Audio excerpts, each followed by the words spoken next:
Part 4. You are going to hear a talk about the tall ships race in Britain. First, you have some time to look at questions 31 to 40.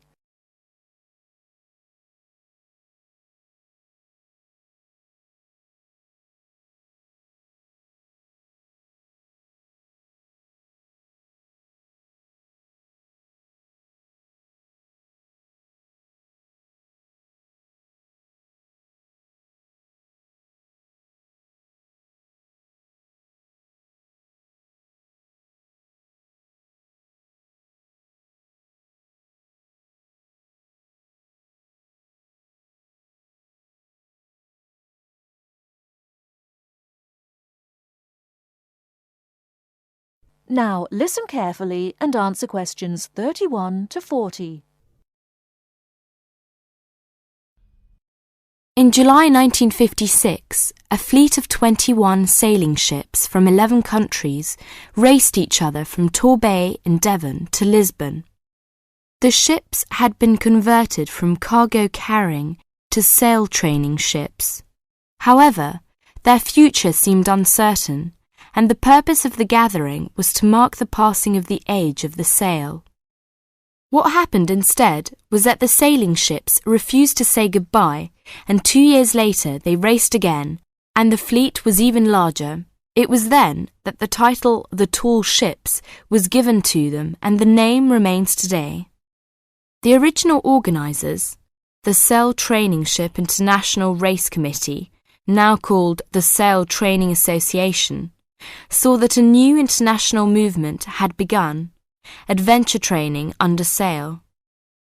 As race succeeded race, it became clear that the events had more to do with bringing adventure and widening the horizons of young people than of commemorating the passing of sail.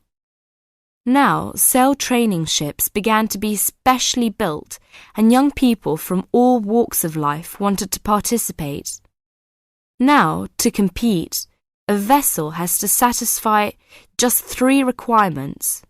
It has to have a minimum waterline length of 9.09 metres.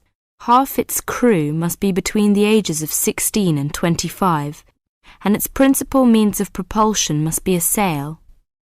Since 1972, the race has been sponsored by Cutty Sark Scots Whisky, and it has started to attract huge crowds of spectators. In 1984, more than 250,000 people lined the River Mersey in Liverpool to watch the fleet set off. And in 1986, 2 million spectators joined Her Majesty Queen Elizabeth at Newcastle upon Tyne to watch the parade. 1989 was the year that the spectacular Cutty Sark Tall Ships race started from London. A grand fleet of up to 100 vessels gathered on the River Thames near Tower Bridge on Tuesday the 4th of July. The only thing that the racing yachts, ancient and modern, had in common was their young crews.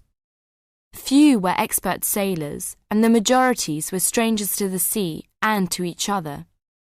Between Tuesday the 4th of July, when the fleet began to assemble, and Saturday the 8th of July, when the ships took part in a grand parade of sail down the River Thames, vessels were berthed on either side of Tower Bridge.